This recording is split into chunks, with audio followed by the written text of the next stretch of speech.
Carrie here, and thank you so much for joining me for another weekly dose of inspiration to build a successful business. So, I have a scenario for you, and I really want to know whether you've ever experienced this before. Have you ever come across somebody and they've really inspired you and they're doing amazing things and they're so passionate and enthusiastic, and you can't help but think that you want to be more like them? And so you start doing things like they do things, and then you end up losing sight of your own message and what you're really about, and then you end up feeling like you've gone off track. Have you ever experienced this before? Because I definitely have, and I think that so many of us experience this. So if you hear me on this and you know what I'm talking about, then I have got something really exciting for you, because today we are joined by the amazing Kat Topelian, who is the founder of igotkat.com, and she's going to be sharing some powerful steps that we can all take to help us to get to the heart and soul of our business and connect with our authentic message and then integrate that message through our branding. So Kat, thank you so much for joining us all the way from Hawaii, I might add. Yeah. Hi, how are you? I'm good. I love the fact that you sat there and you're outside and there's birds tweeting in the background, and it's so nice. It's so nice. And sometimes the roosters come through, and there are tons of wild roosters here, so I apologize in advance. So you hear it. Yeah. Oh, but I was so in New York, good. it was peace. Here it's the roosters. I love that. It's so cool that you can I love this about running businesses and building businesses, that you can be doing that and so far away and living in Hawaii doing this outside. It's amazing. Absolutely. It's definitely worth it Yeah. for that reason alone. Yeah. So before we get started, because I know you're going to share some amazing steps with us, but have you ever been in this scenario before where you kind of see somebody else who's doing something so amazing and you feel like you should be doing similar stuff to them?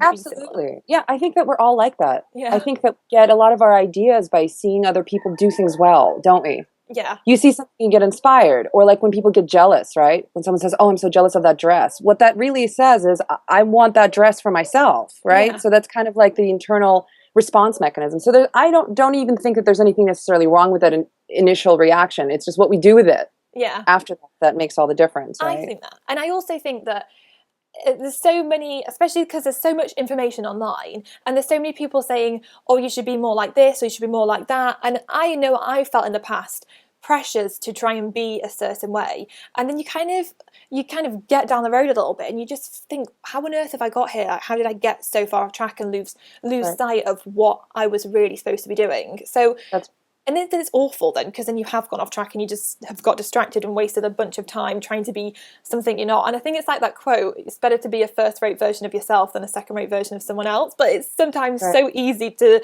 think you should be like someone else. Oh. It's true. Because we define success, we start to see, especially online, right? It's so common for people to boast about their success. And somebody said something to me that was really clever. They said, A, you don't really know whether that's successful, right? Yeah. So it could just be hype. And so we go in there and we see all this hype and we think, oh my God, they're really living this amazing life, or they're really doing what they're doing. I should just do that. And then I'll figure it all out, you know? And yeah, it's sad, but we do that. Yeah, we do. Well, at least we're not all alone, and anyone else is watching this will hopefully feel relieved.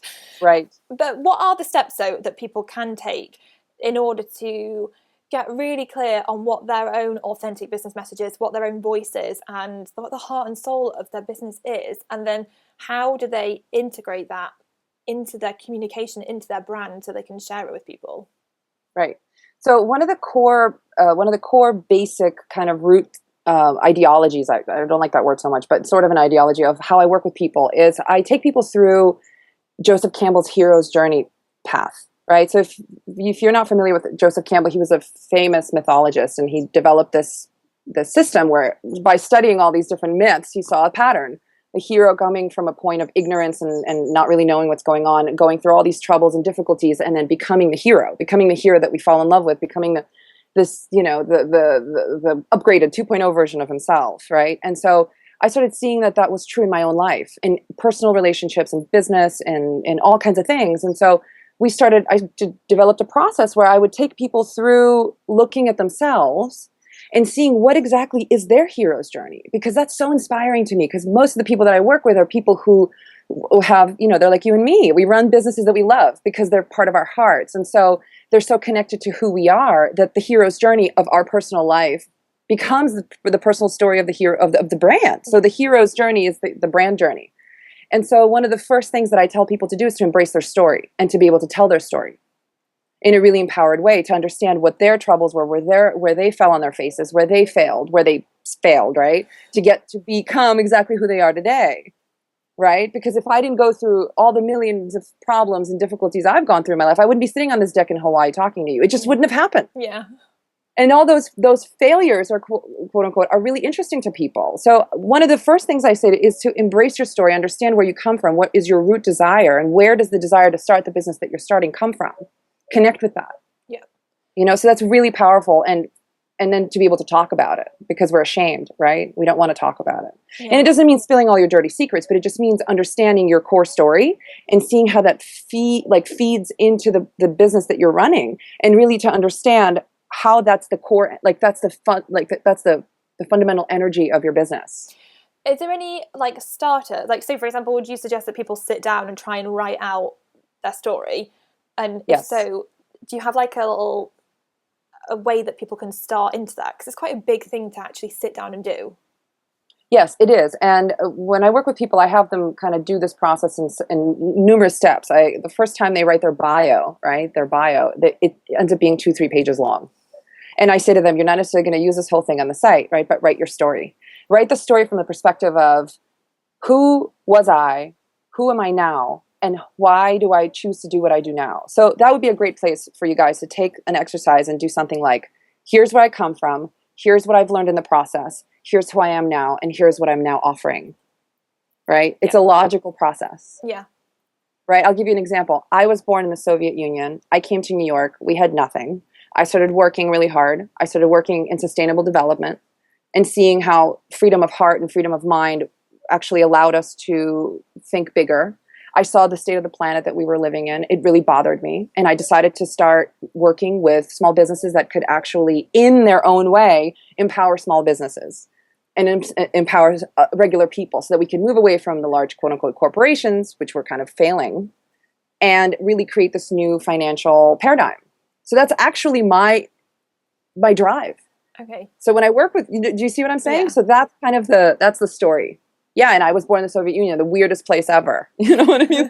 Such a weird place, But no, I see how that's a really powerful thing to do. It is, and it works every time, And one of the things that isn't spoken so much is the About page is one of the highest ranking pages ever in general, because we want to know who you are. Yeah. And if you can connect, if I can tell my story and you're inspired by my story and you get a sense of who I am, you'll likely work with me over someone else whose story is different, because we're very tribal in nature, really. Yeah. We want to know that we're alike. And I want to give you my money knowing that you're going to hold my money in regard, and I'm going to trust you, and you're going to take me through a process that will be very helpful for me, because we're alike. Yeah. Right? Yeah, definitely. Because I think it's we were talking about before about feeling seeing in other people and being inspired by other people and thinking you need to be more like other people. I guess if you're really clear on your own story and your own message and your own why, then it helps you to kind of stay on track and be like, yeah, they are really inspiring, and I will take that inspiration and let it into my life, but I will stay true to who I am.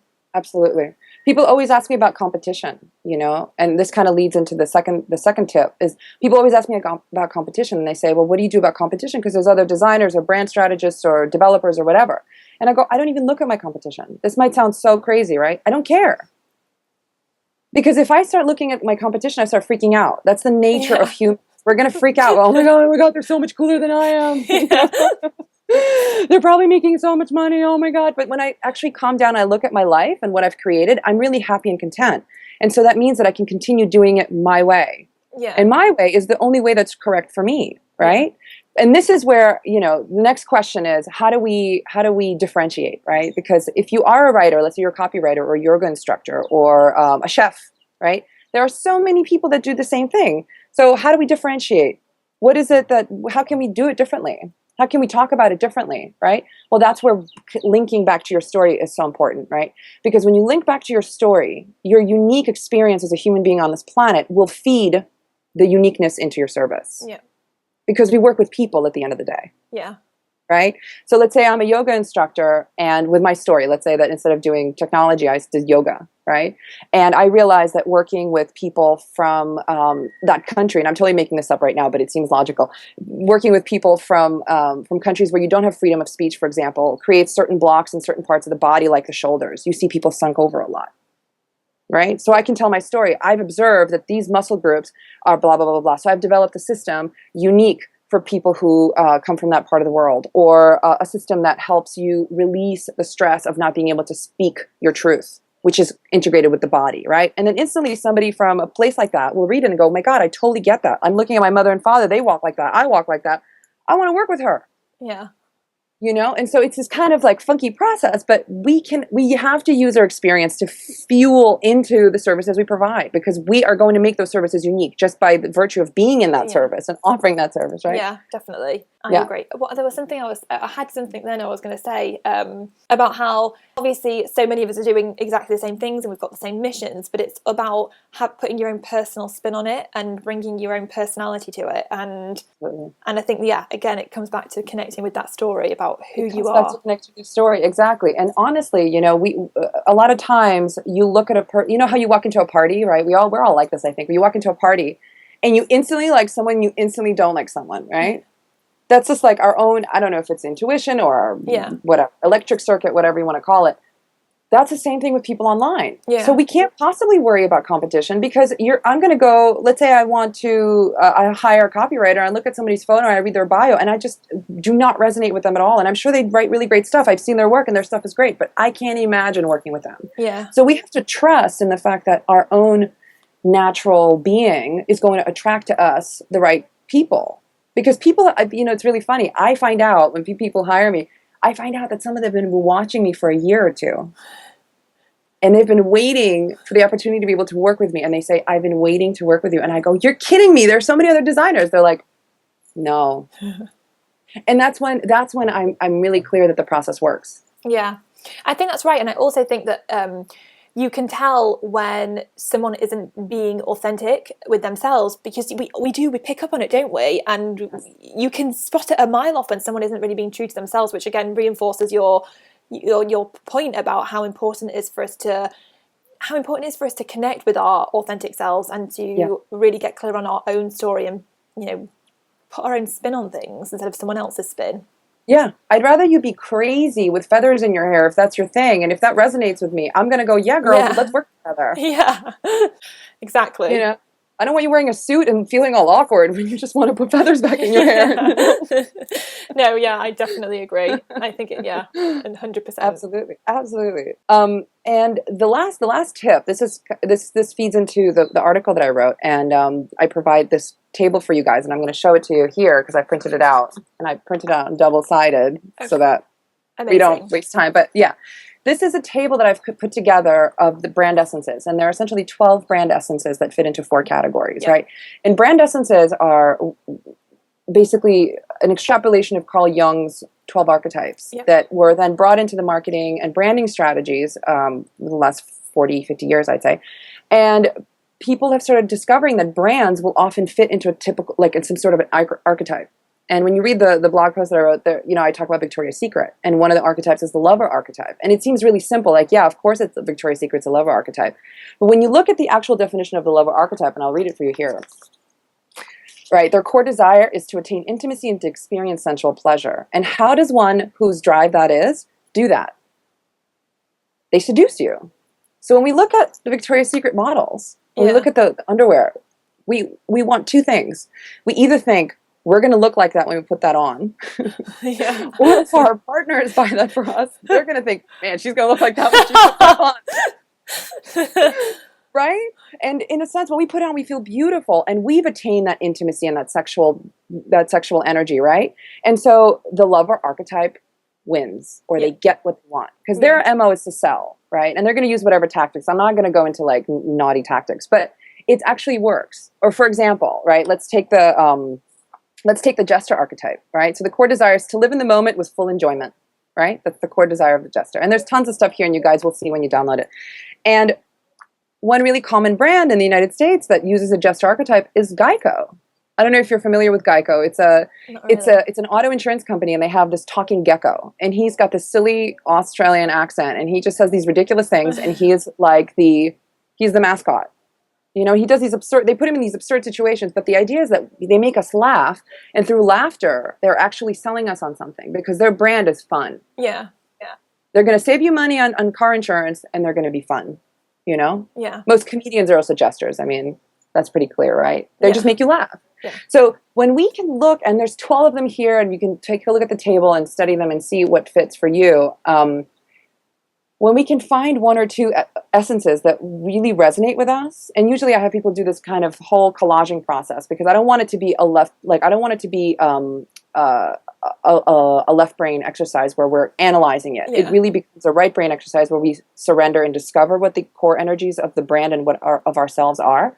But when people find them, they find that all of their communication starts going through the filter of that archetype and that essence, Yeah. right? So if I am a jester archetype, that means that I'm going to write all of my stuff through that lens. Everything's going to be funny. Everything's going to be kind of tongue-in-cheek. Yeah. Everything's going to be there to tease you a little bit and then to get you to the sales page or whatever in that tactic. Yeah. But if you're, let's say, the sage, right? Sage archetype is very much like Ivy League institutions, Einstein, Discovery Channel, stuff like that. It's an energy of education. I know what I'm talking about. I'm going to teach you. If that's your core essence, then you're going to talk about it more in a very, this is how things are, and I'm going to teach you through this, right? So you have to get really connected to what your energies are. And this goes right back into the authentic story, right? Into who you are and what you've become over all the years you've been here. So it's so cool. I have to tell you, it's so cool. Thank you so much for sharing all those incredible tips. And I am going to leave the links so people can download your all those archetypes so they can go through them. So that'll be amazing for people. So thank you so much for sharing that.